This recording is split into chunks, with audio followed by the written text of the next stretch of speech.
Hello students.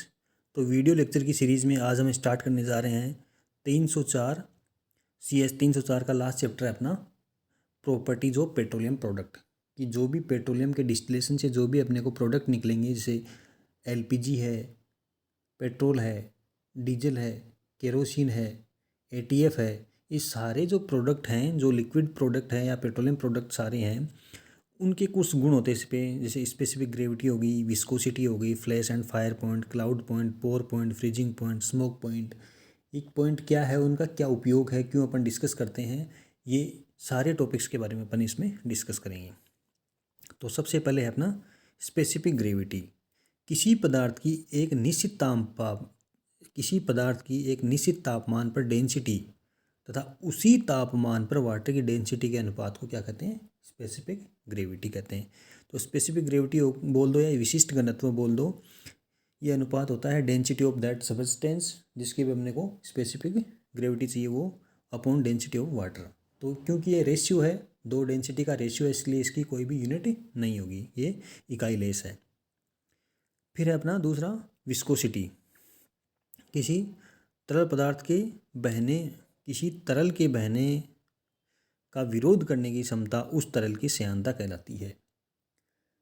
ठीक, या कह सकते हैं कि तरलों का वह गुण जिसके कारण तरल अपनी अलग अलग परतों के मध्य होने वाली अपेक्षित गति का विरोध करता है, इस गुण को तरल की श्यानता कहते हैं। कि जब भी तरल बहता है तो उसके एक के ऊपर एक, एक के ऊपर एक, एक के ऊपर ऐसे परत बहती हैं, तो एक परत दूसरी परत को बहने से रोकती है। तो इस रोकने वाले गुण को क्या कहते हैं? उस लिक्विड की विस्कोसिटी या श्यानता कहते हैं। इसे म्यू से प्रदर्शित किया जाता है।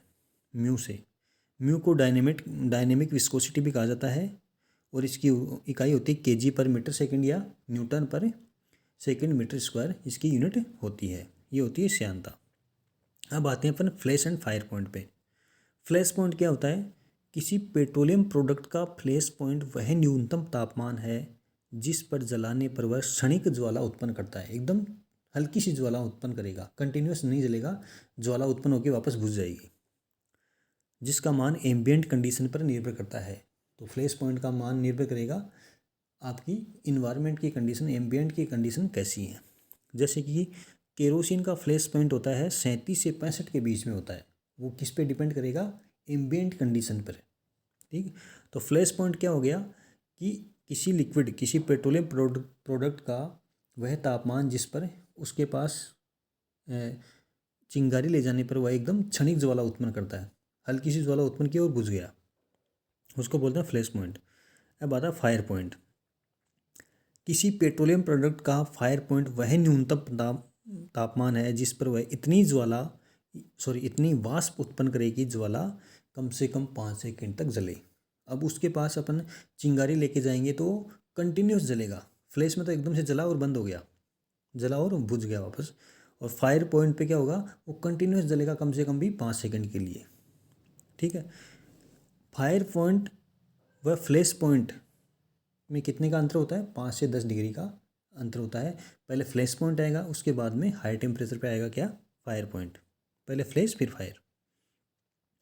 अब है क्लाउड पॉइंट। जब किसी ऑयल को एक स्पेसिफाइड रेट से ठंडा किया जाए तो ऑयल का वह तापमान जिस पर ऑयल क्लाउड या हेजी जैसा होने लग जाए या उस ऑयल में वाइटनेस आने लग जाए, उस तापमान को क्लाउड पॉइंट कहते हैं। क्या हुआ कि कोई अपने पास पेट्रोलियम प्रोडक्ट है, उसको अपन ने क्या किया, स्पेसिफाइड रेट से ठंडा कर रहे हैं। एक सर्टेन रेट से उसको ठंडा करते करते करते करते एक पॉइंट ऐसे आएगा कि उस तापमान पर, उस पॉइंट पर वो उस लिक्विड में थोड़ी वाइटनेस आ जाएगी, एकदम क्लाउड टाइप ना, अपने बादल टाइप, उस टाइप का उसमें होने लग जाएगा, वाइटनेस आ जाएगी उसमें। तो उस तापमान को कहते हैं क्लाउड पॉइंट। उस लिक्विड का वह तापमान होता है क्लाउड पॉइंट। ठीक है, फिर है पोर पॉइंट। पोर पॉइंट क्या था? जब किसी पेट्रोलियम प्रोडक्ट या ऑयल को इतना ठंडा करें कि वह इतना गाढ़ा हो जाए कि फ्लो ही ना करे या ड्रॉप वाइज फ्लो करे, तो उस तापमान को कहते हैं पोर पॉइंट। अब क्या हुआ था, ऊपर से अपना क्लाउड पॉइंट आया, क्लाउड पॉइंट से और अपन ठंडा कर दिया उसको। क्लाउड पॉइंट आ गया था, थोड़ी वाइटनेस आ गई उसमें, अब उसके अलावा और अपन ठंडा कर रहे हैं, तो एक पॉइंट ऐसा आएगा जिस पे वो इतना गाढ़ा हो जाएगा कि फ्लो ही ना करेगा, बहेगा ही नहीं, बहना बंद करेगा या बहेगा भी तो ड्रॉप वाइज एकदम बूंद बूंद करके बहेगा, तो उसको बोलते हैं पोर पॉइंट। ठीक, फिर आता है फ्रीजिंग पॉइंट। फ्रीजिंग मतलब जमाव बिंदु। अब पोर पॉइंट से और उसको ठंडा कर दिया, पोर पॉइंट पे एकदम गाढ़ा हो गया था, जमा नहीं था पेट, पोर पॉइंट पे वो जमा नहीं था लिक्विड, अब उसको और ठंडा कर रहे हैं तो एक पॉइंट ऐसा है कि वो जमने लग जाएगा, उसका वो होता है जमाव बिंदु। किसी पेट्रोलियम प्रोडक्ट का वह तापमान जिस पर वह लिक्विड अवस्था से सॉलिड अवस्था में परिवर्तित होने लग जाए, फ्रीजिंग पॉइंट कहलाता है। ठीक, जैसे पानी का फ्रीजिंग पॉइंट कितना होता है, 0 डिग्री सेंटीग्रेड। पानी 0 डिग्री पर जमने लग जाएगा, 0 पे उसका पानी से बर्फ़ बन जाएगी, तो क्या हो गया, पानी का फ्रीजिंग पॉइंट कितना है, 0 डिग्री सेंटीग्रेड। इसी प्रकार अलग अलग पेट्रोलियम प्रोडक्ट हैं, जैसे पेट्रोल, डीजल, केरोसिन, एटीएफ वगैरह हैं, या है ना, तो इनकी क्या सबकी freezing point, boiling point, cloud point, pour point सबके अलग अलग होते हैं। ठीक, अब आता है अपना स्मोक पॉइंट, धुआं बिंदु भी इसको बोलते हैं। ये क्या होता है, यह मुख्य रूप से केरोसिन के लिए यूज किया जाता है। स्मोक पॉइंट है जो मेनली अपन केरोसिन के लिए यूज करते हैं। पेट्रोलियम से प्राप्त केरोसिन को जब जलाया जाता है तब वह धुआंधार ज्वाला के साथ जलता है। यह धुआं मुख्य रूप से केरोसिन में उपस्थित एरोमेटिक कंपाउंड से, बेंजीन है, टोलुइन है, ये जो एरोमेटिक जो रिंग वाले प्रोडक्ट हैं, रिंग वाले कंपाउंड हैं, उनके कारण होती है। किसी पेट्रोलियम प्रोडक्ट का स्मोक पॉइंट मिलीमीटर में वह हाइट जिस पर वह बिना धुआं बनाए जलता है। अब कोई भी से केरोसिन को जला रहे हैं, सपोज अपन, मैंने इसमें एक डायग्राम बना के बताया है कि केरोसिन को अपन जला रहे हैं, मान लो एक चिमनी है, चिमनी पे जला रहे हैं, तो रेड कलर में जो ज्वाला उत्पन्न हो रही है वो हो रही है, ये ज्वाला की हाइट कितनी है, h है मिलीमीटर में।